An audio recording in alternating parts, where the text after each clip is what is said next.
Hi there, Zsoka here from A Pocket Full of Happiness, and in this video I'm going to show you 2 cards that I've created with the new flower stand die set, which is this one, and I will tell you about the inspiration for this one in a second. Now for my background, I'm using the brick wall background. This is a 5 by 7 inch background, and as you can see it also has some embossing details, but I also just used the panel for embossing in this case, which I'm sure you know you can do as well instead of die cutting, just to have a different look. And I'm trimming it down. Both my cards are A2 size, and I am only going to show you one because both are the same, only the colorways are the opposite. So I didn't want to bore you with doing the same card twice. Anyway, so I trimmed it down so that it's a little bit smaller than A2 size, and then I'm putting together my flower stand, and as you can see I again used 2 layers of cardstock to make it nice and sturdy. Now what I wanted to say is that a few months ago we were at some castle. I think we were at a concert in the eastern part of Germany, and there was some castle where we had a quick look, and they had these huge flower stands in the the courtyard, which were much taller than us even, and they had more levels than this one, but I could kind of only create 3, so I could stash the flowers in there. So anyway, that was my inspiration. It was so beautiful, full of flowers. Here I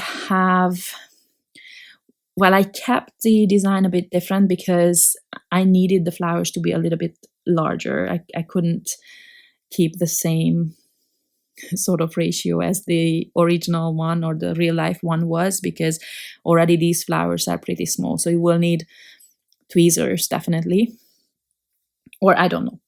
I know I need them. I have large hands, so I need them, but I'm quickly showing them to you how I put them together. This one here, for example, I actually imagined putting together a bit differently, but then I think this way is better. So I will show you an example of both ways, the way I designed it and the way I think is better. So on the right side, you see that the green bit is on top of the flowers, and here I actually put the whole green stem in between the 2 layers of that flower. I think it looks better. So, and then there's a third little flower, this the one that is blue here, that just has 2 layers, and then I created a bunch of pink shade, like coral type of flowers, and then yellow ones, and as you can see there you have a bunch of green leaves and things like that. So I am tucking those in the background or behind the flower stand, and at the moment the stand is not yet glued down because I want to use some foam tape for that, and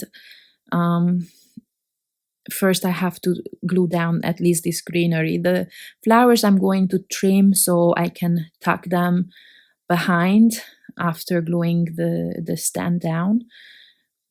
As you can see, that's what I'm doing now. I have a little bit of space above the foam tape, if that makes sense, but just not enough so that I can tuck everything behind it. So I am trying to figure out where I want to place everything. I just want to use as many flowers as possible. I should have actually looked for that photo of the flower stand. I forgot about it to put in the video so you can see what I mean. It was actually dark, like I don't know if it was dark brown or black, and huge. It's like, you know, like a Christmas tree shape kind of thing. It was really, really beautiful. Okay, so once I settled on my placement, I'm starting to glue things down, and some of the these blue flowers I'm actually just gluing directly onto the flower stand to look like it's, you know, falling out of the, I don't know how to even call one of these levels, like a pot planter. Maybe planter is a better thing. So, and I also use some foam tape for my pink and blue flowers, just to give them a bit of depth and a variation in the dimension, I guess. And then this set also comes with a small sentiment, just so that there is something. I was thinking about using some of my older stamp sets, but I don't know, I haven't been stamping for so long. I'm just too lazy.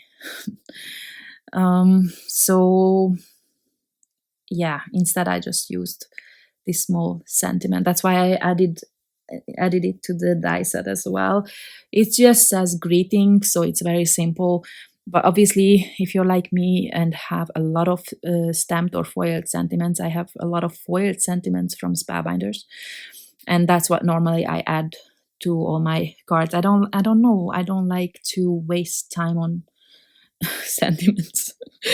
I don't know if that makes any sense. I mean, maybe that should be important, but yeah, it's not for me. So everybody's different, I guess. So here's the second card. As you can see, it's the same card with just the opposite colors, the background and the stand, if that makes sense. And then I'm adding some enamel dots in the middle of the blue flowers, and then it's done. And the greetings is actually 2 layers of cardstock, just so that it stands out from the background. I hope you like these. I hope I could give you some ideas. Thank you very much for watching, and I hope you check out the other new videos as well. Thanks again, and I hope to see you next time. Bye bye.